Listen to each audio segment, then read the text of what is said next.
Bienvenido a un programa más de Biblia Fácil. Qué alegría tener tu compañía. Qué bueno es saber que cada semana tenemos este encuentro. Cada día estamos agradecidos a Dios por su gracia y misericordia y por la libertad que hoy tenemos si la usamos correctamente para poder abrir la palabra de Dios.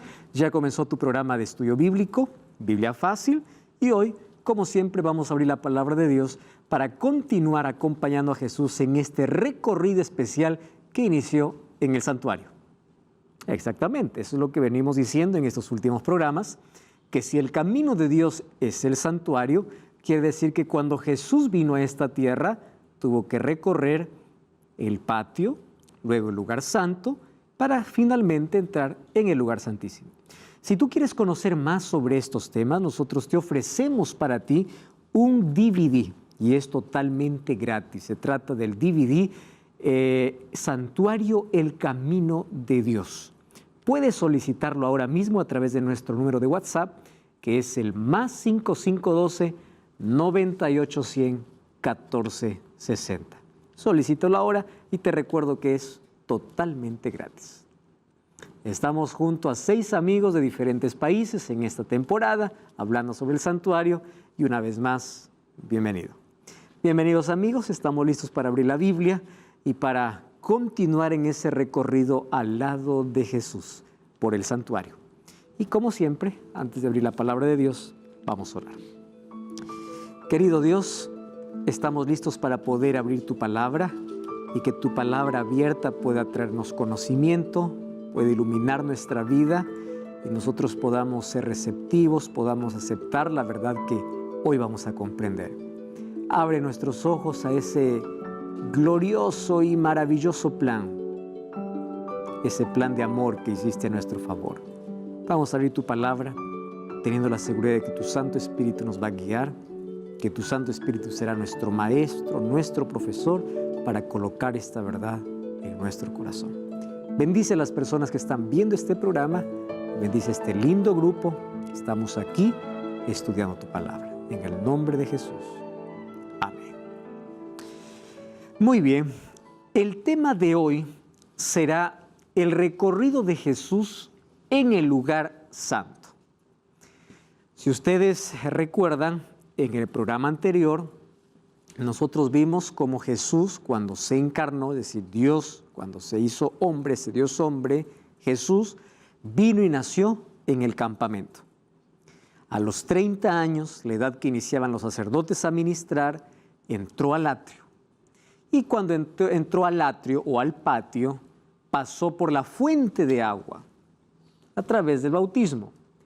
Demoró 3 años y medio para poder llegar al altar del holocausto, que es representado por la cruz, porque con su sacrificio terminó con todo el sistema de sacrificios que se inició desde el jardín del Edén. ¿Cuánta sangre se derramó desde la caída de nuestros primeros padres hasta la venida de Jesús? 2000 o por lo menos allí 4000 años, imagínense, de sacrificios, de sangre.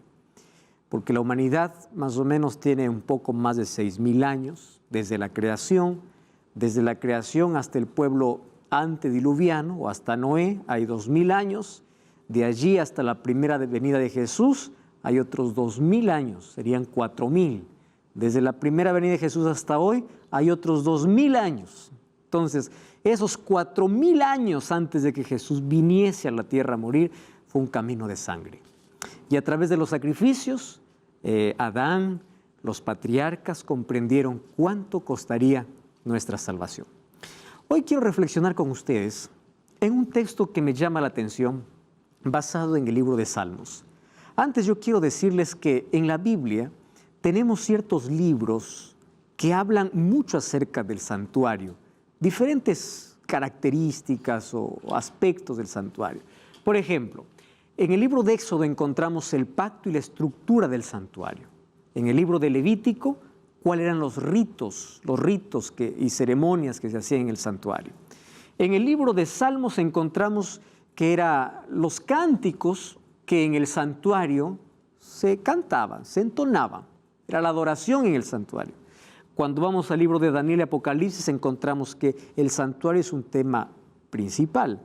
En Daniel encontramos la purificación del santuario y en Apocalipsis encontramos que está dividido el libro en 7 escenas y cada escena comienza en el santuario. Y finalmente, en el libro de Hebreos es extraordinario para poder hablar sobre el ministerio sumo sacerdotal de Cristo y todo lo que Él viene haciendo hoy en nuestro favor allá en el santuario. Hoy quiero con ustedes abrir la Biblia en el libro de Salmos. Y vamos al capítulo 73. Ya leímos en el capítulo, o en el programa anterior, el capítulo 77, un versículo.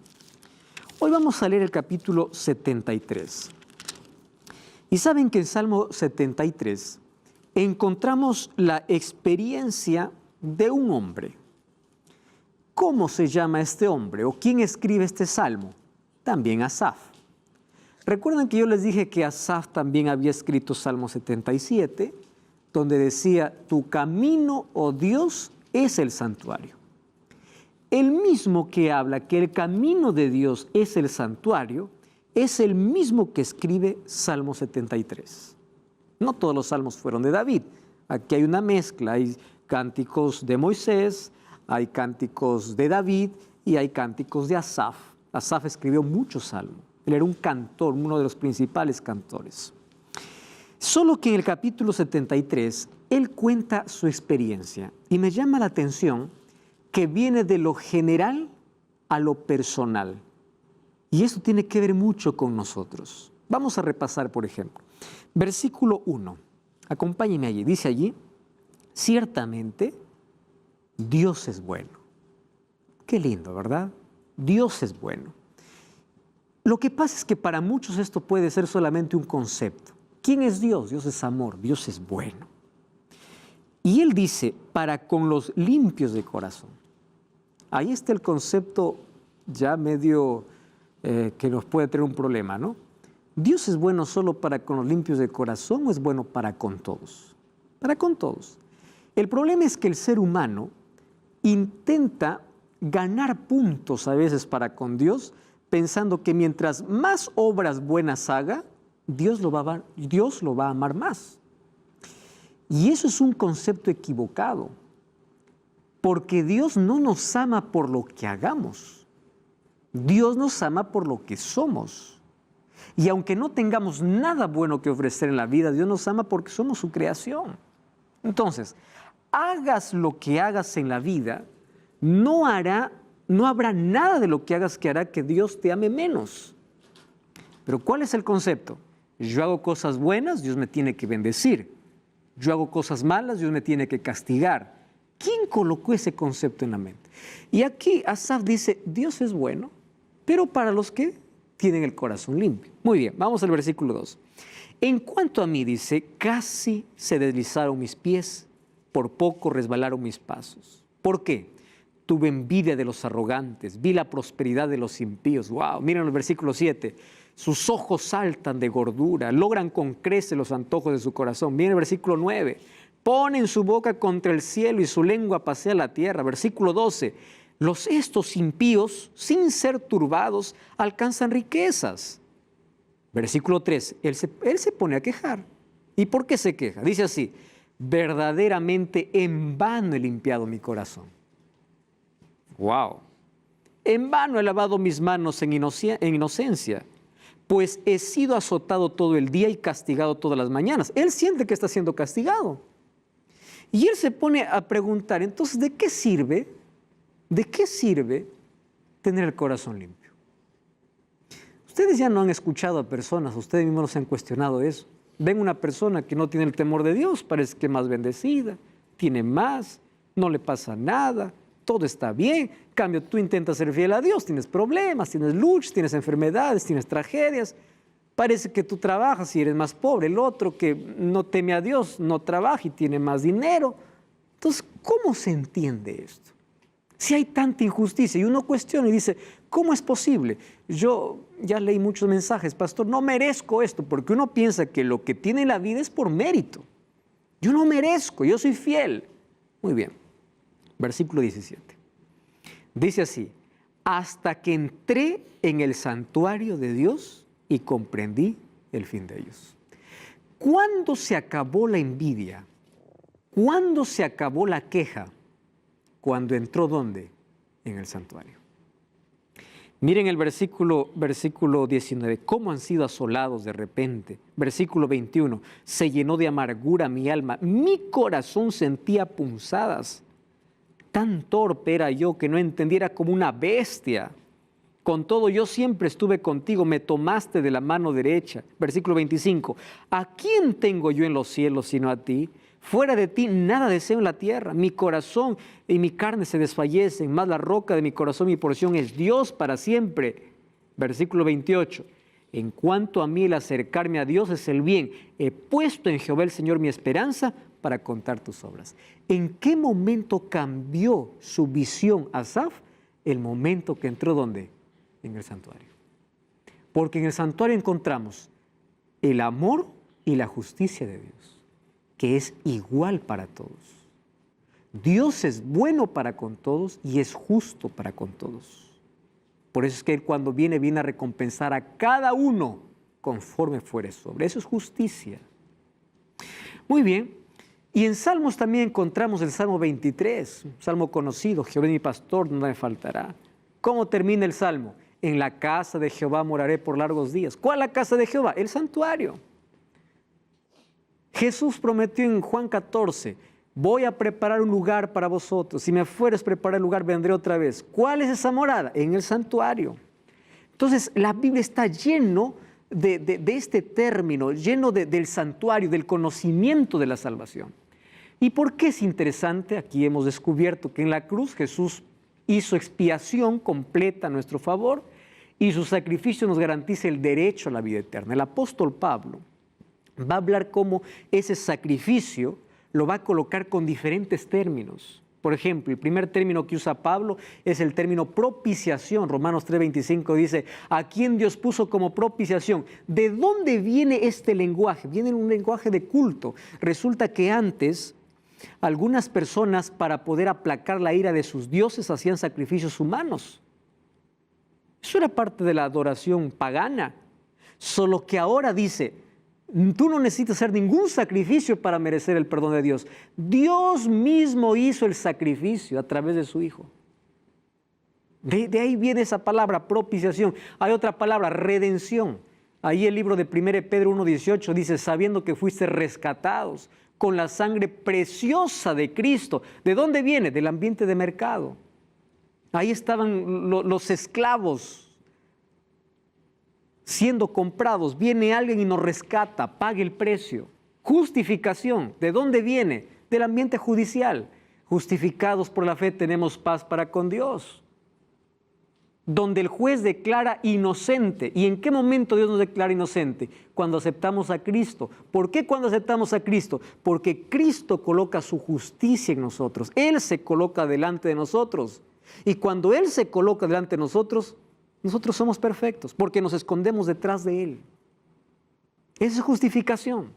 Reconciliación, Romanos 5:10 dice que siendo enemigos fuimos reconciliados. ¿De dónde viene? Del ambiente familiar.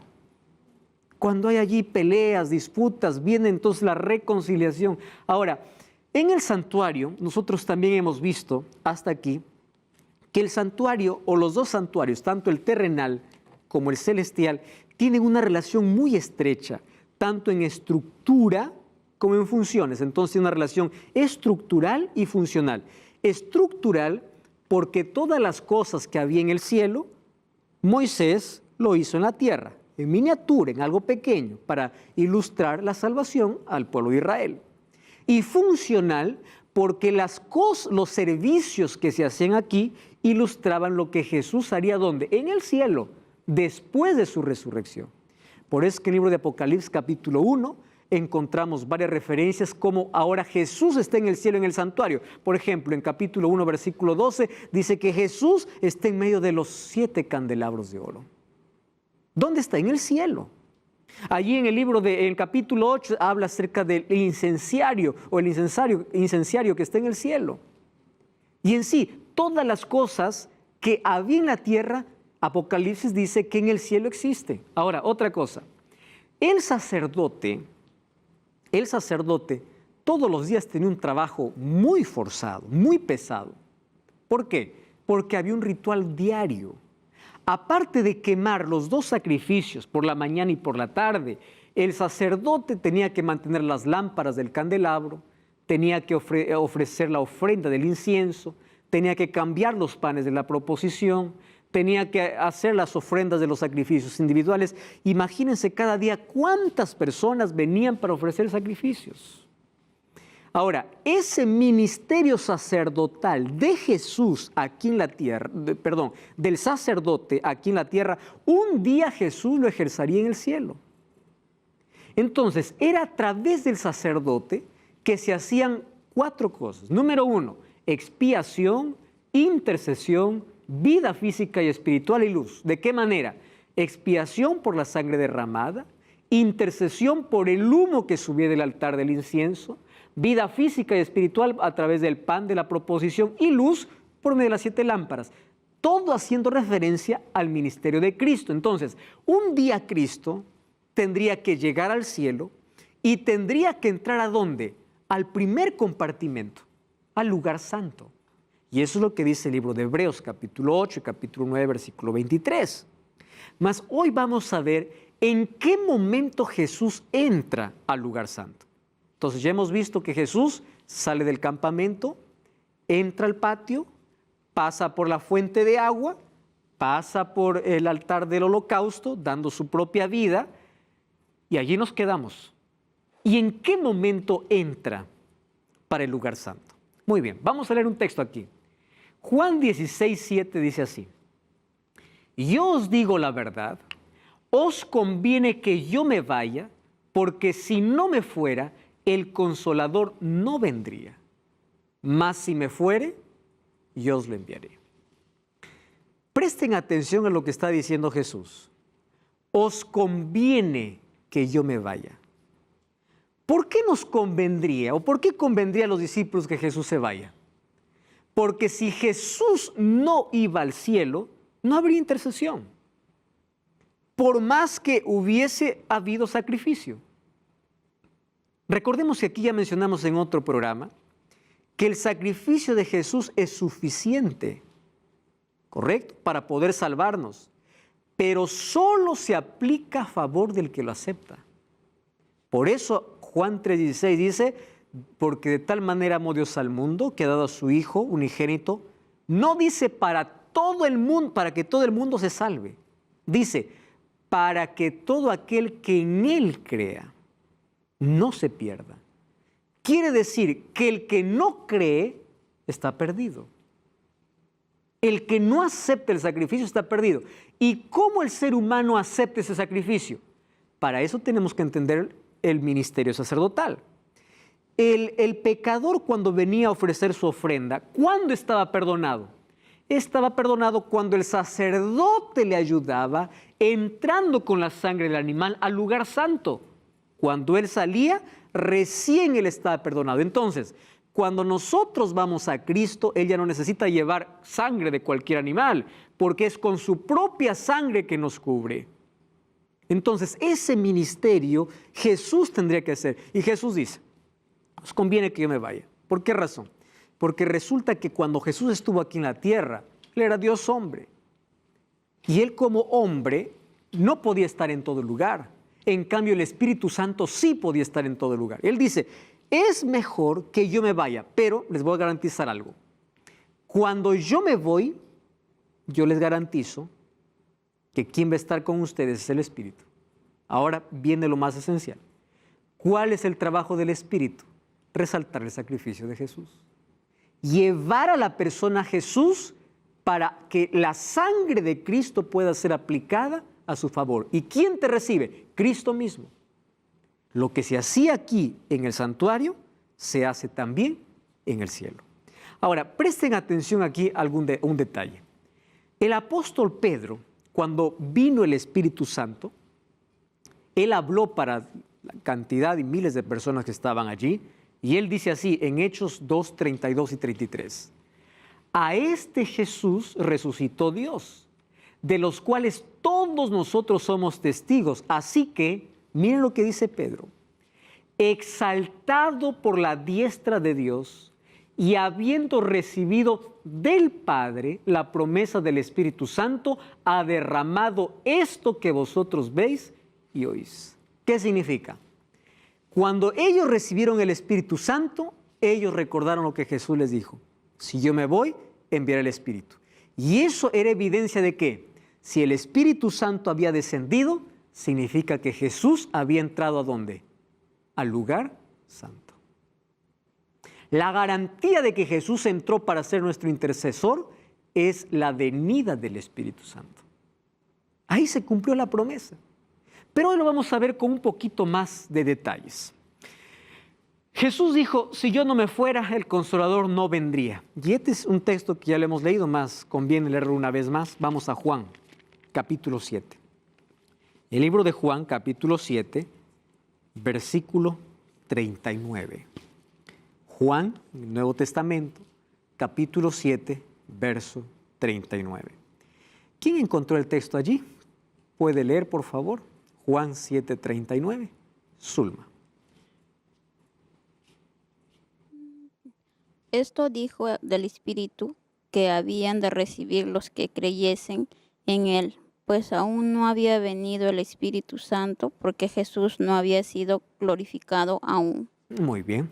¿Por qué no había descendido el Espíritu Santo en su plenitud? Porque Jesús aún no había sido glorificado.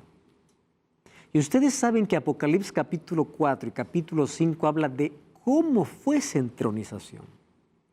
Los seres vivientes cantaban, los ángeles cantaban, 24 ancianos cantaban y adoraban a Dios. Una escena de adoración extraordinaria. El libro de Salmos capítulo 24 hablaba más o menos de una manera como en profecía de cómo sería ese momento. Dice que allá en el cielo los ángeles cantaban en coro, levantad sus puertas porque va a entrar el Rey de Gloria. ¿Quién es el Rey de Gloria? Ese momento de solemnidad fue cuando Jesús llegó al cielo, ya llevando la garantía de nuestra salvación. Y ahora, después de la entronización, Jesús envió al Espíritu Santo. Entonces, después que Jesús fue entronizado, el Espíritu Santo descendió a la tierra. La garantía de que Jesús es nuestro intercesor es que el Espíritu Santo descendió. Muy bien. Entonces, después que Jesús resucitó, permaneció todavía 40 días con los discípulos. Recuerden, no hay muchas cosas que narran los evangelios sobre qué pasaron esos 40 días. Juan nos cuenta que Jesús fue a la orilla del mar, preparó un desayuno, habló con Pedro, tú me amas. Es una de esas cosas que ocurrieron después de la resurrección de Jesús. Jesús apareció muchas veces a sus discípulos, Jesús continuó enseñando, pero permaneció 40 días para afirmar la fe y para entregar la misión. ¿Cuál es la misión? Que tenían que proclamar el Evangelio. ¿Y cuál fue la orden de Jesús? La orden de Jesús en Hechos capítulo 1 es, ustedes van a predicar el Evangelio, pero con el poder del Espíritu. Entonces, no salgan de Jerusalén hasta que haya venido el Espíritu Santo. Para ellos este asunto estaba muy fresco. Entonces, Jesús cumplió la promesa de poder enviar el Espíritu Santo. Ahora, presten atención. Nosotros aquí hemos estudiado las 7 fiestas. ¿Recuerdan ustedes? Las 4 primeras eran en primavera, las 3 últimas eran en otoño. ¿Cuáles eran las 4 primeras? Fiesta de la Pascua, panes sin levadura, primicias y Pentecostés. ¿Cuáles eran las 3 últimas?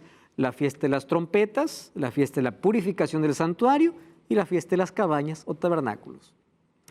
Habían 2 fiestas que se celebraban en la primavera que tenían una relación muy estrecha. Era la fiesta de las primicias y la fiesta del Pentecostés. ¿Por qué la fiesta del Pentecostés? Penta significa 50 días después de. ¿De qué? De la Pascua. Entonces, la fiesta del Pentecostés, entre la fiesta de las primicias y la fiesta del Pentecostés, habían 50 días. ¿Correcto? 50 días. ¿Qué sucedió en la fiesta del Pentecostés? ¿Qué ocurrió allí? Antes allí un detalle muy importante. Jesús, cuando estuvo en el patio, fue nuestro sacrificio. Cuando entró al lugar santo, ¿qué cosa fue? Nuestro sacerdote. Jesús en el patio es nuestro sacrificio. Jesús en el lugar santo es nuestro sacerdote. Muy bien, ¿qué ocurrió en el día del Pentecostés? Eso es un detalle muy importante. Para ello, vamos a Hechos capítulo 2. Y vamos a ver algunos detalles de lo que ocurrieron o lo que ocurrió ese día cuando el Espíritu Santo descendió sobre los apóstoles. Entonces, ¿estás con Hechos capítulo 2? Muy bien. No cambies el canal, no cierres la Biblia, vamos a una breve pausa y ya regresamos con Biblia Fácil.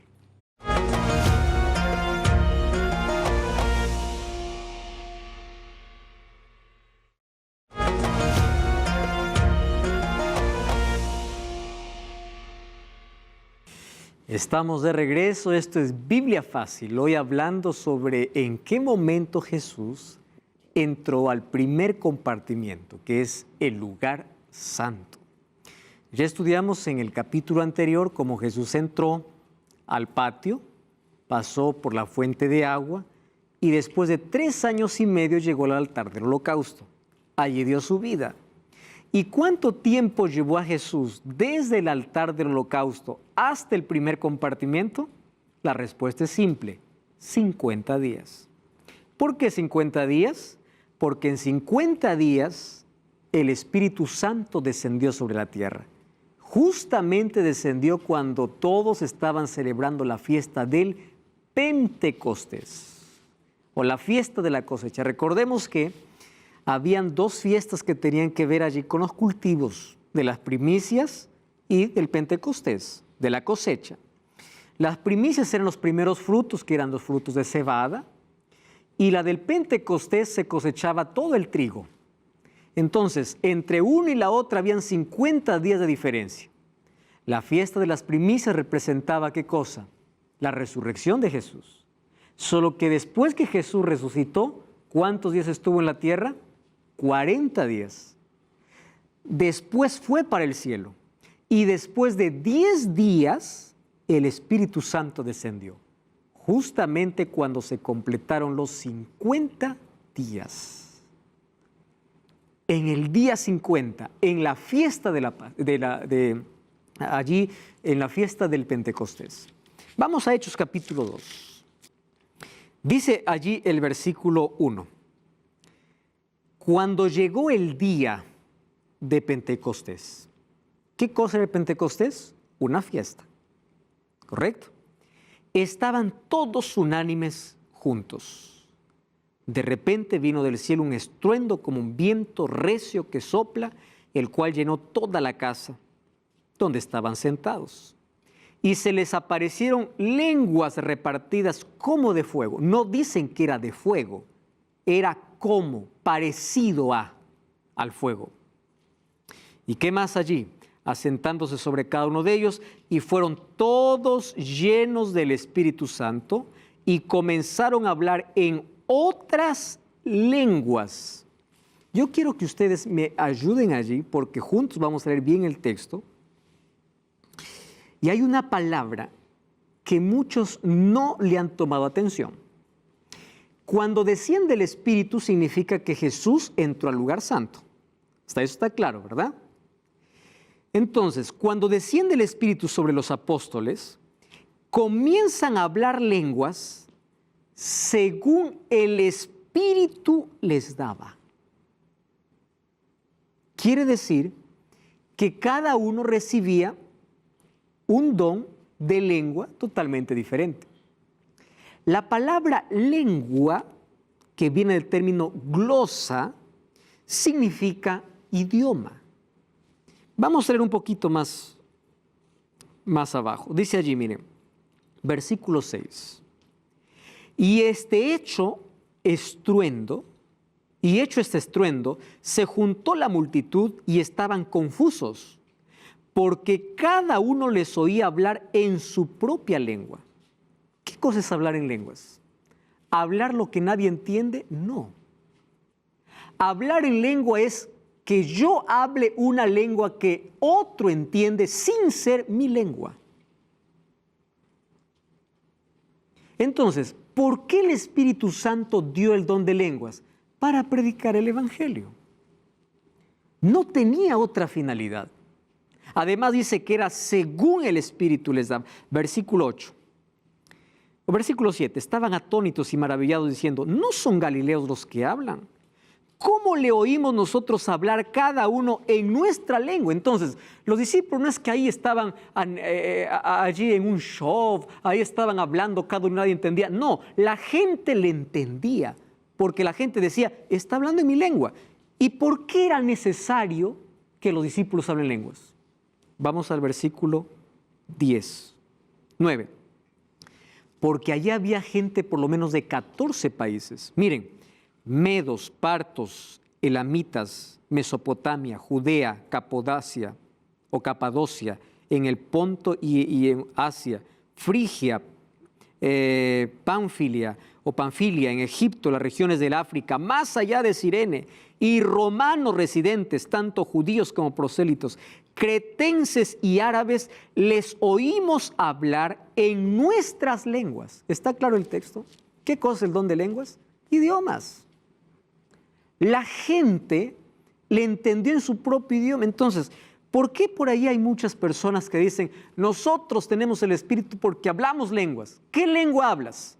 Bueno, yo hablo una lengua que nadie entiende. Eso es don del Espíritu. Yo quiero tocar este punto porque yo sé que hay muchísimas personas que son muy honestas y sinceras que están viendo este programa.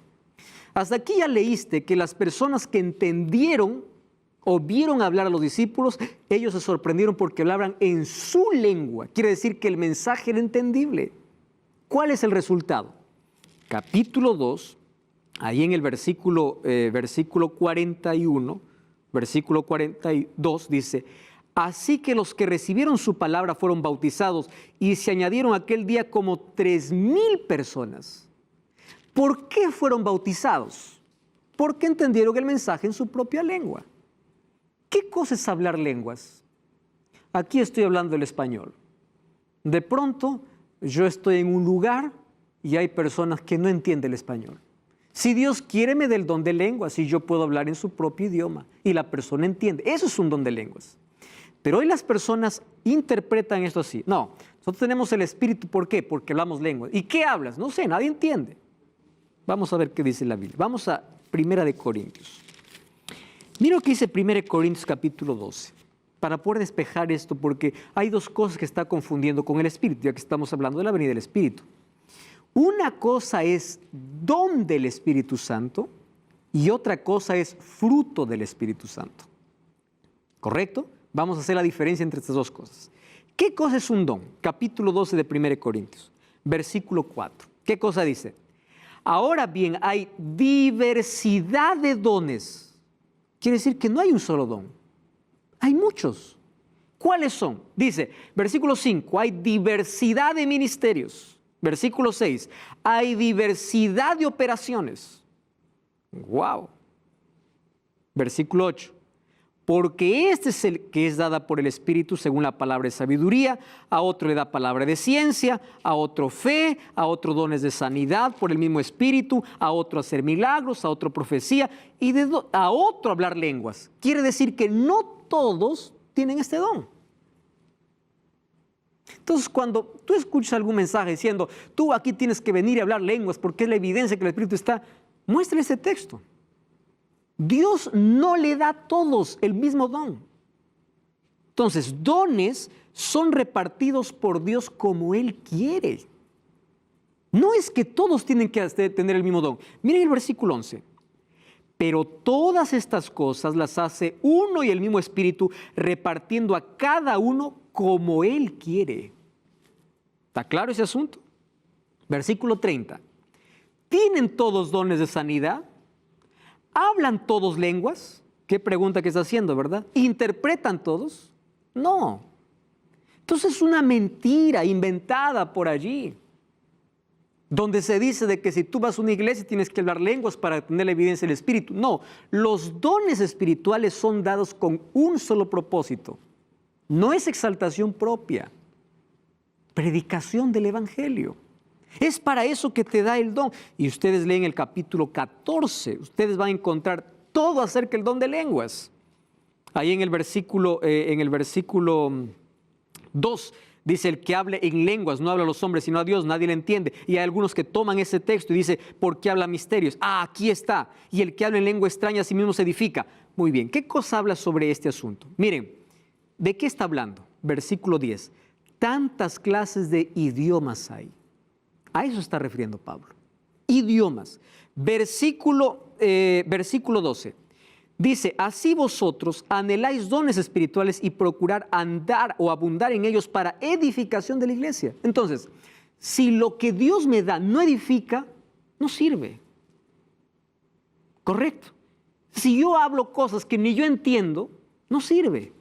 Porque todo es para edificación de la iglesia. Versículo 18. Ustedes saben que Pablo era un políglota, ¿no? Hablaba muchos idiomas. Dice: doy gracias a Dios que hablo en lenguas más que todos vosotros, pero en la iglesia prefiero hablar 5 palabras con mi entendimiento que 10,000 palabras en lenguas desconocidas. Versículo 20 dice: no seáis como niños. Versículo 26 dice la parte final: hágase todo para edificación. Versículo 27: si alguno habla una lengua extraña, sea esto por 2 o a lo máximo 3, y por turno. No está diciendo todos hablen al mismo tiempo, por turno, uno por uno. Es más, si alguien habla lengua extraña, que uno interprete. ¿Por qué? Porque si no hay nadie que interprete, ¿para qué sirve? Para nada, eso es un show. Y el Espíritu Santo no descendió para hacer shows. Jesús dijo que el Espíritu Santo descendería para convencer de pecado. El Espíritu Santo jamás va a tirar a una persona al suelo. Quien hace eso es Satanás. El Espíritu Santo levanta a la persona del suelo. El Espíritu Santo no hace... Miren, otra cosa, versículo 33. Dios no es Dios de confusión, sino Dios de paz. Versículo 40. Hágase todo con decencia y con orden. A otros dicen: no, pero pastor, Jesús dijo en Marcos 16, 17 que hablarán lenguas. Claro, es la promesa de Dios, darnos el don de lenguas para predicar el Evangelio. Entonces, un don es diferente a un fruto. ¿Por qué? Dones son necesarios, pero cada uno tiene lo que el Espíritu le da. ¿Y qué cosa es fruto? Fruto, eso sí es lo que todos necesitamos tener por igual. ¿Correcto? Entonces, no son dones que tenemos todos por igual, sino fruto. ¿Cuál es el fruto? Vamos a Gálatas capítulo 5. Miren lo que dice el libro de Gálatas. Capítulo 5, versículo 22. Gálatas, capítulo 5, versículo 22. El apóstol Pablo dice así: mas el fruto del Espíritu es amor, gozo, paz, paciencia, benignidad, bondad, fe, mansedumbre, templanza. Contra tales cosas no hay ley. ¿Qué cosa es lo que todos necesitamos buscar?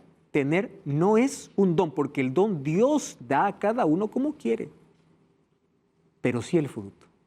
¿Cuál es la evidencia de que Cristo está? El amor, la alegría, la paz. Ese fruto sí tiene que ser evidente. Ahora, para eso vino el Espíritu Santo. Y miren, ustedes sabían de que el Espíritu Santo descendió sobre los apóstoles a las 9 de la mañana. ¿Qué celebraba a las 9 de la mañana? ¿Recuerdan ustedes? El primer sacrificio. Vamos al libro de Hechos, capítulo 2, versículo 15. Volvemos a Hechos y les voy a explicar por qué es interesante conocer esto. 2:15. Dice así. Vamos del versículo 14. Pedro, poniéndose en pie con los 11, alzó la voz y les habló diciendo: varones judíos y los que habitáis en Jerusalén, esto sea notorio y oíd mis palabras. Estos no están ebrios como vosotros suponéis, puesto que es la hora tercera del día. ¿Qué hora es la hora tercera del día? 9 de la mañana. Quiere decir que a las 9 de la mañana el Espíritu Santo descendió a la hora del sacrificio matutino. ¿Y por qué descendió a esa hora? Vamos nuevamente al santuario terrenal. Un sacerdote, para que comience a ministrar, ¿a qué edad tenía que hacerlo? A los 30 años. Por eso que Jesús entró a los 30 años a comenzar su ministerio. Y ustedes sabían que todo sacerdote, cuando comenzaba a ministrar, comenzaba siempre en el primer sacrificio de la mañana. ¿Qué horas? 9 de la mañana. Quiere decir que Jesús entró en el santuario celestial exactamente a la hora cuando aquí el sacerdote entraba a ministrar, en el primer sacrificio. A las 9 de la mañana está entrando ¿a dónde? Al lugar santo. ¿Y para qué entra al lugar santo? Para ser nuestro intercesor. Hebreos 9:24 dice, ahí dice que Jesús entró en el lugar o en el santuario. El sacerdocio levítico entonces ilustraba el ministerio que Cristo ha desempeñado desde su entronización al santuario. Todo lo que se hacía aquí, ¿dónde se realizó? De manera ya, todo lo que estaba aquí era prefigurado. ¿Dónde encontró la realidad? En el misterio de Cristo. Cuando Él entró en el santuario. ¿Cuándo entró? En el día del Pentecostés. ¿A qué horas? 9 de la mañana. Y a partir de ese horario Él comenzó ese oficio, si le podemos llamar, porque eso es lo que hacían los sacerdotes, sacerdotal. ¿Y cuál era el trabajo del sacerdote? Interceder por el pueblo. Era el sacerdote quien llevaba la sangre. Era por medio del sacerdote que el pecador tenía acceso a un Dios santo. Y eso es lo que Jesús hace. Miren lo que dice 1 Juan 2:1. Hijitos míos, estas cosas os escribo para que no pequéis. Pero si alguno hubiere pecado, ¿qué cosa tenemos? Abogado. ¿Quién es nuestro abogado? Jesucristo el justo. Entonces, Jesús se convirtió en nuestro sacerdote, en nuestro intercesor, en nuestro abogado, desde el momento que llegó al santuario celestial. Entonces, vamos a hacer un resumen.